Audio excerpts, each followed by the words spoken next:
नमस्कार दोस्तों, मैं हूं लोकेंद्र मिश्रा और आप सबका स्वागत है आज की इस क्लास में। मॉडर्न इंडियन हिस्ट्री की ये तीसरी क्लास है और आज हम पढ़ने वाले हैं लेटर मुगल्स और डिक्लाइन ऑफ मुगल एम्पायर। तो सबसे पहले हम बात करते हैं कि मुगल वंश जो था वो शुरुआत हुई थी उसकी 1526 में। आप सबको पता है पानीपत का पहला युद्ध हुआ था 1526 में और बाबर उसमें जीत गया था।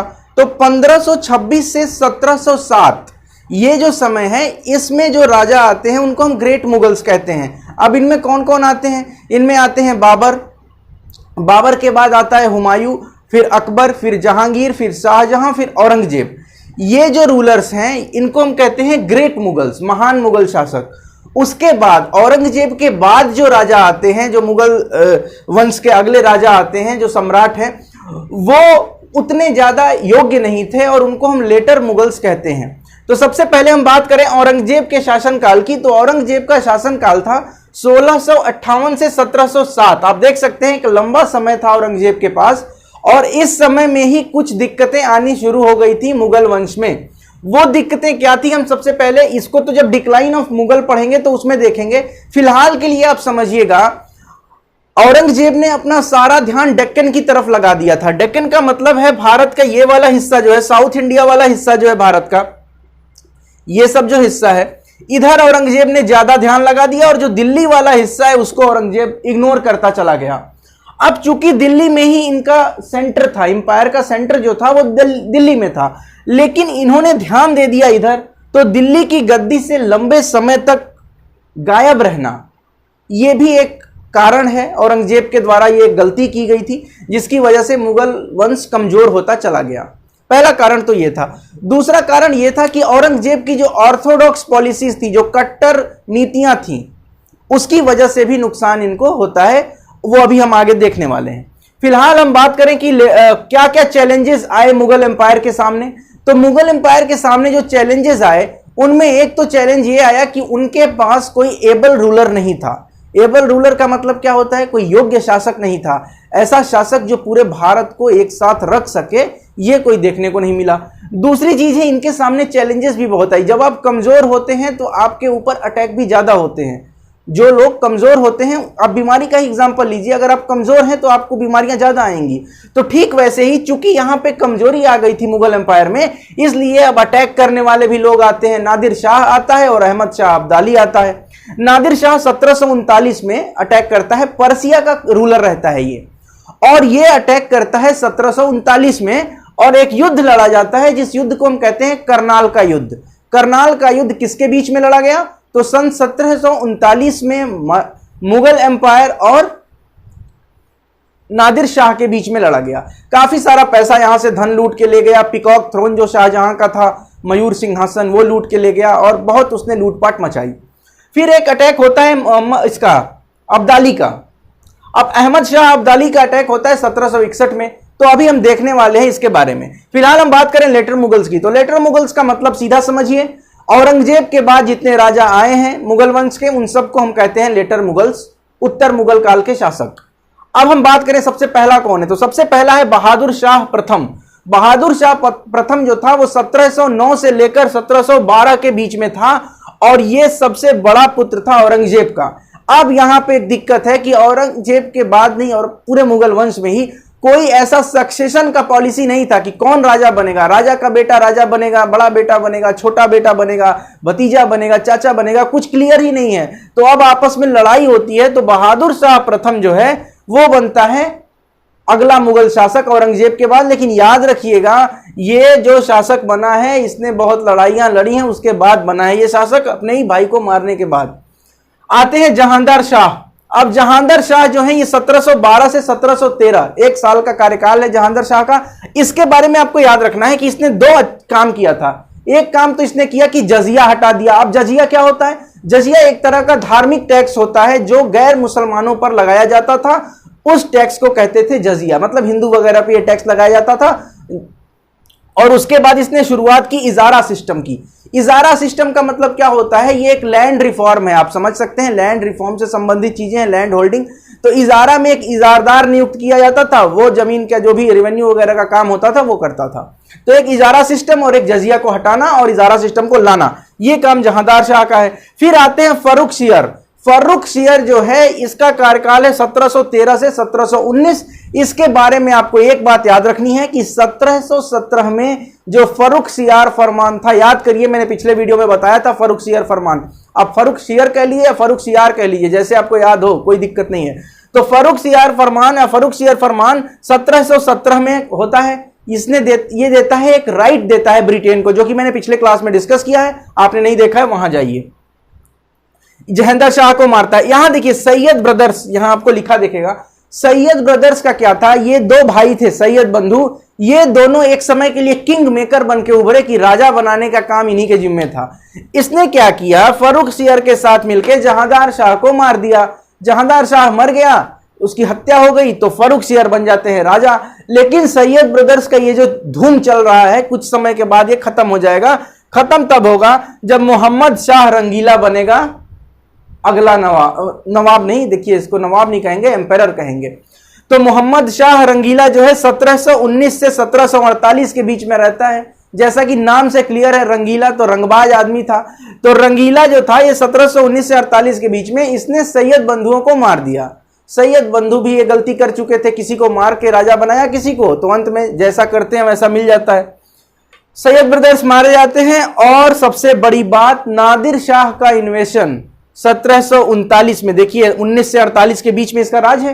1739 में आता है नादिर शाह।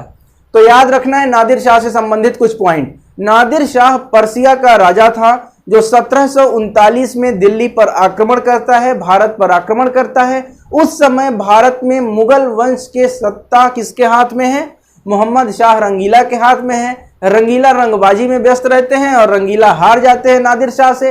नादिर शाह पीकॉक थ्रोन लेकर चला जाता है अपने देश और काफी सारा धन लूटपाट के ले जाता है। और अंततः हम कह सकते हैं कि करनाल के युद्ध में नादिर शाह मुगल एम्पायर मोहम्मद शाह रंगीला को हरा देता है।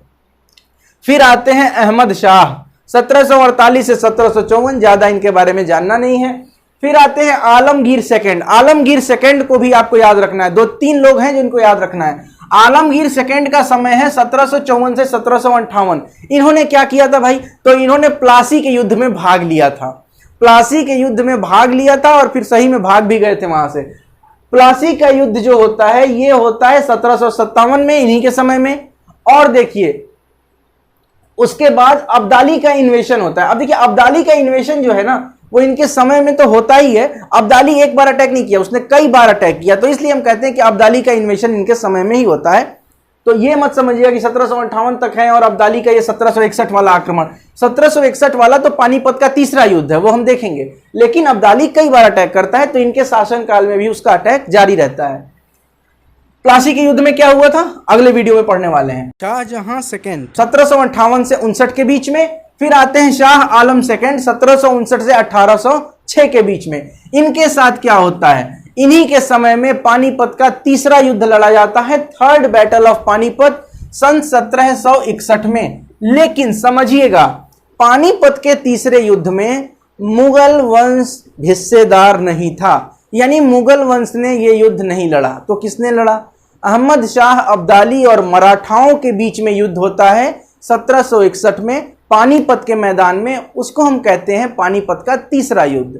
अब देखिए बड़ी आश्चर्य की बात है कि एक ऐसा एम्पायर जो 1526 से 1707 तक लड़ा, उसके बाद आगे 1857 तक रहता है मुगल वंश। एक ऐसा शक्तिशाली वंश जो पूरे पैन इंडिया में फैला हुआ है। 1761 में कोई बाहर का आदमी आके अटैक करता है इन्हीं के दरवाजे पर, दिल्ली से थोड़ी दूर पानीपत में। लेकिन ये आदमी जो है शाह आलम सेकंड, ये उसमें हिस्सा नहीं लेता है युद्ध में। कितनी बड़ी बात है, देखिए जो पूरे भारत का नेतृत्व कर रहा है उस समय, वही इस युद्ध में नहीं है और मराठाओं से ये युद्ध होता है। यही बताता है कि ये लोग योग्य नहीं थे और योग्यता के साथ साथ इनके पास ये भी नहीं था कि इनको अपना राजकाज चलाना है। सब अपने आप में मस्त रहते थे, कोई इसमें योग्य राजा नहीं था। तो इसका इनको भुगतना पड़ा 1761 में पानीपत का तीसरा युद्ध। एक प्रश्न और बनता है कि सारे युद्ध पानीपत में ही क्यों। प्रश्न ये बनता है कि पानीपत में इतने सारे युद्ध क्यों होते हैं। पानीपत का पहला युद्ध 1526 में बाबर का, उसके बाद अकबर और हेमू का 1556 में सेकंड, और थर्ड जो होता है वो 1761 में। तो पानीपत का प्रथम युद्ध, द्वितीय युद्ध, तृतीय युद्ध, इतने महत्वपूर्ण युद्ध जिसने साम्राज्य को हिलाकर रख दिया था, वैसे युद्ध आखिर पानीपत में ही क्यों लड़े जाते हैं, एक प्रश्न ये बनता है। तो देखिए, पहला पानीपत का युद्ध 1526 में, एक साम्राज्य हटा, लोधी वंश खत्म हो गया और नया एक वंश आ गया, बाबर का वंश, जिसको हम मुगल वंश कहते हैं। 1556 का हेमू और अकबर का युद्ध कितना महत्वपूर्ण युद्ध है। और 1761 वाला तृतीय युद्ध, जिसमें कि मराठा उस समय राइज कर रहे थे, ऐसा लग रहा था कि मराठा पूरे भारत पे राज करेंगे। और इस एक युद्ध के बाद मराठाओं की शक्ति को कमजोर होने लग गई उनकी शक्ति। मराठाओं की जो शक्ति थी वो एक युद्ध के बाद कमजोर होने लगी। तो आखिर क्या कारण है कि पानीपत में इतने सारे एकदम सब कुछ चेंज करने वाले युद्ध क्यों हो रहे हैं? तो इसका कारण दो तीन है। एक कारण तो यह है कि पानीपत दिल्ली का द्वार माना जाता है, दिल्ली के पास है, इसलिए अगर कोई पानीपत में आकर युद्ध जीतता है तो उसके अंदर एक अलग तरह का कॉन्फिडेंस होगा कि मैं उस जगह पे आकर यह युद्ध जीता हूं जहां से सीधे दिल्ली जा सकता हूं मैं। और पानीपत आखिरी ठहराव है दिल्ली पहुंचने के लिए युद्ध के मामले में। पानीपत में अगर युद्ध जीत गए तो आप दिल्ली की गद्दी तक जा सकते हैं। उदाहरण आपको बाबर का याद होगा। पहली बात तो ये। दूसरा कारण यह है कि जमीन फ्लैट है तो युद्ध करने में आसानी होगी और घोड़े, पैदल, जो भी चीजें आपको ले जानी है, तोप वगैरह, वो आसानी के साथ पहुंच जाएगा। तीसरी चीज, अपेक्षाकृत कम वर्षा होती है वहां पे, बाकी जगहों की अपेक्षा वहां पे थोड़ी सी कम वर्षा होती है जो उसके आसपास का क्षेत्र है। तो इस तरह की कुछ चीजें हैं जिसकी वजह से पानीपत महत्वपूर्ण है और सारे युद्ध पानीपत में इसीलिए लड़े गए, सारे मतलब महत्वपूर्ण युद्ध। फिर आते हैं अकबर सेकेंड, और इनके सामने एक बात और थी, बैटल ऑफ बक्सर, बक्सर का युद्ध 1764 में, अगली क्लास में देखने वाले हैं। अकबर सेकेंड 1806 से 1837 के बीच में रहे। इनके बारे में दो चीज याद रखिएगा। एक चीज तो यह कि राजा राम मोहन राय, जिनको हम कहते हैं, वो राम मोहन राय थे, उनको राजा की उपाधि दी थी अकबर द्वितीय ने। और coins bearing name of Mughal empire stopped, मतलब भारत में जो सिक्का चलता था जिसपे कि मुगल वंश का एक ठप्पा होता था, मुहर होता था, वो काम खत्म हो गया। अब किसी भी मुगल राजा का नाम, किसी भी मुगल सम्राट का नाम भारत के सिक्कों पर नहीं रहेगा। यह शुरुआत हो गई थी अकबर द्वितीय के कार्यकाल से। उसके बाद आते हैं बहादुर शाह सेकंड। बहादुर शाह सेकंड जो हैं, इनको बहादुर शाह जफर के नाम से भी जानते हैं। 1837 से 1858 के बीच में सिंबॉलिक थे ये, इनके हाथ में कुछ था नहीं, बस ये सिंबल के रूप में थे कि हाँ ये मुगल वंश के राजा हैं, मुगल वंश के सम्राट हैं, बस इतना भर था। और 1857 की क्रांति में इन्होंने भाग लिया था। 1857 की क्रांति में इनको नेतृत्व सौंपा गया था। चूंकि उस समय मुगल वंश का एक, कभी भी बात कर लें तो पिछले 400-500 साल में मुगल वंश ही भारत में था, तो ये एक नेतृत्व इनको दिया गया कि मुगल वंश के राजा के रूप में, मुगल वंश के सम्राट के रूप में, भारत के सम्राट के रूप में आप इस क्रांति का नेतृत्व कीजिए। और इन्होंने किया। इनकी एज भी काफी अधिक हो गई थी, बूढ़े हो गए थे, मगर फिर भी इन्होंने किया। ठीक है, अब आते हैं यहां कारण क्या थे मुगल वंश के समाप्त होने के। पहला कारण है वीक सक्सेसर्स, कमजोर उत्तराधिकारी। आपने देखा कितने कमजोर है। कोई रंगीला है, किसी के दरवाजे पर आकर कोई युद्ध के लिए ललकार रहा है तो वो युद्ध में नहीं जा रहा है, अपने यहां बैठा रहा है। कोई ऐसा है, देखिए कहां गया ये देखिए मोहम्मद शाह रंगीला, रंगीला आदमी। फर्रुख सियर फरमान दे देते हैं, जाओ टैक्स करो, थोड़ा सा पैसा हमको दे दो, कोई कस्टम ड्यूटी नहीं लेंगे। बहादुर शाह, ये इसको मार के बनते हैं, फिर इनको मार के वो बनता है। इस तरह से इनके बीच में युद्ध चलता रहता है। तो पहली चीज तो यह है कि वीक सक्सेसर। दूसरा, एक्सटर्नल इन्वेशंस। इन्वेशंस कहां से हो रहे हैं, आपको यह ध्यान देना होगा। इन्वेशंस जो हो रहे हैं मुगल वंश में, वो देखिए आप कहां से हो रहे हैं। इन्वेशंस यहां से हो रहे हैं। मैं एग्जैक्ट मैप नहीं बना पाता हूं इंडिया का, तो इसलिए माफ करिएगा, बस ऐसे ही सिंबॉलिक है।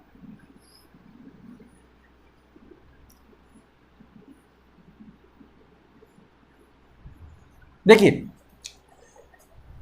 बहुत ज्यादा खराब बन गया यार, चलो ठीक है, समझ जाना। भारत का ये नक्शा है, बिल्कुल ये ऐसा नहीं दिखता है इंडिया, लेकिन मैंने बनाया समझाने के लिए। ये देखिए, ये वाला जो है इसको हम लोग कहते हैं नॉर्थ वेस्टर्न फ्रंटियर, उत्तर पश्चिम सीमांत। उत्तर पश्चिम जो सीमा है, हमेशा भारत में अटैक इसी रास्ते से हुए हैं, क्योंकि यह समय ऐसा है जब समुद्री मार्ग की खोज भारत के लिए नहीं की गई है। तो एक ही रास्ता बचता है, इधर से आना। इधर से नहीं आ सकते हैं क्योंकि इधर हिमालय है। हिमालय क्रॉस करके युद्ध करने कौन आएगा? कोई नहीं आएगा। किसका घोड़ा हिमालय चढ़ेगा? तो ये सबसे अच्छी बात है कि इधर से अटैक कर लो, इधर से अटैक कर लो। याद करो कि अभी मैंने बताया था कि दिल्ली से औरंगजेब गायब रहा, दिल्ली से औरंगजेब गायब है, इधर से अटैक करने का सबसे बढ़िया चांस। तो ये चीजें होती थी। औरंगजेब जब चला गया उसके बाद इधर अटैक हो रहे हैं 1739 में, 1761 में, ये सारे अटैक, उसके बीच में कई सारे अब्दाली के तो कई अटैक हैं। तो ये सारे अटैक इस रास्ते से हो रहे हैं क्योंकि यहां से आना भारत में आसान है। तो याद रखिएगा, यहां लिखा भी होगा मैंने, एक्सटर्नल इन्वेशंस ये नॉर्थ वेस्टर्न से होते थे। बिग अंपायर, बड़ा राजा, बड़ा इनका पूरा राज्य था, लेकिन संभालने के लिए कमजोर आदमी नहीं होगा, काम नहीं चलेगा। No definite law of succession, कोई उत्तराधिकार का नियम नहीं है कि राजा का बेटा राजा बनेगा कि चाचा बनेगा कि जो सबसे अच्छा होगा वो बनेगा, कुछ नियम नहीं है। जो मार दिया पहले किसी को काट दो तुम राजा बन जाओगे। राइज ऑफ रीजनल एस्पिरेशंस, इसका मतलब होता है कि जब कोई कमजोर राजा सेंटर में है तो जो छोटे छोटे राजा हैं वो अब उठना चाहेंगे, क्योंकि जब दिल्ली पे जो राज कर रहा है वो कमजोर है, कमजोर है तो उसको कोई भी मार सकता है, उसका कोई वैल्यू नहीं है। जब उसकी वैल्यू नहीं है तो रीजनल एस्पिरेशंस मतलब अलग अलग इंडिपेंडेंट स्टेट्स आने लगे, मैसूर आ गया, मराठा आ गए, सिख आ गए, पंजाब में ये सारी चीजें होने लगी।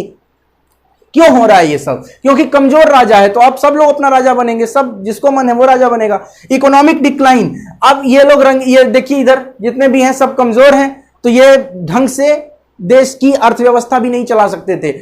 फर्रुखसियर ने तो यहां तक कि 3000 रुपए देकर फरमान दे दिया कि जाओ ले जाओ जितना राज करना है करो, दस्तक पास लगा दिया, कोई टैक्स नहीं चाहिए, 3000 दे दो हमको। तो इस तरह से अर्थव्यवस्था नहीं चलती है, ये गलती। फिर अराइवल ऑफ यूरोपियंस, अब धीरे धीरे यूरोपियन भारत में आने लगे। आपने देखा था पिछले क्लास में advent of Europeans in India, Bharat में ब्रिटिश कंपनियों की स्थापना और उनका आना। तो देखिए ये सारे कारण हैं जिसकी वजह से मुगल वंश पतन की तरफ जा रहा था और अंत में मुगल वंश का पतन हो गया। बाद में सिंबॉलिक बचे कुछ लोग जिनको पेंशन देकर ब्रिटिश सरकार रखती थी, वो यहां तक कि राजा भी नहीं कहलाते थे, प्रिंस कहलाते थे, राजकुमार कहलाते थे। तो इस तरह की चीजें थी। आज के इस क्लास में हमने डिस्कस किया कि मुगल वंश का पतन क्यों हुआ, लेटर मुगल्स के अंदर क्या क्या कमियां थी, कौन कौन राजा हैं, आपको ये टाइमलाइन याद रखना है। टाइमलाइन से आपको सबसे बड़ा फायदा क्या होगा कि अगर क्वेश्चन में आ गया कि अरेंज करिए कि बहादुर शाह फर्स्ट पहले था कि फर्रुखसियार पहले था कि मोहम्मद शाह रंगीला था कि अहमद शाह था, तो इसको आप अरेंज कर सकें, इसके लिए आपको ध्यान देना है। आप लोग इसके लिए ट्रिक भी बना सकते हैं, आप लोग महान आदमी है, बुद्धिमान आदमी है तो बना सकते हैं, बना लीजिएगा। बहुत बहुत धन्यवाद आप सबका ये वीडियो देखने के लिए। अगर अच्छा लगता है तो लाइक करें, कमेंट करें, शेयर करें। डिस्क्रिप्शन में टेलीग्राम चैनल का लिंक है, उससे जुड़ जाइएगा और ज्यादा से ज्यादा लोगों तक शेयर करिए ताकि अधिक से अधिक लोग वीडियो को देख पाएं। बहुत बहुत धन्यवाद, थैंक यू सो मच।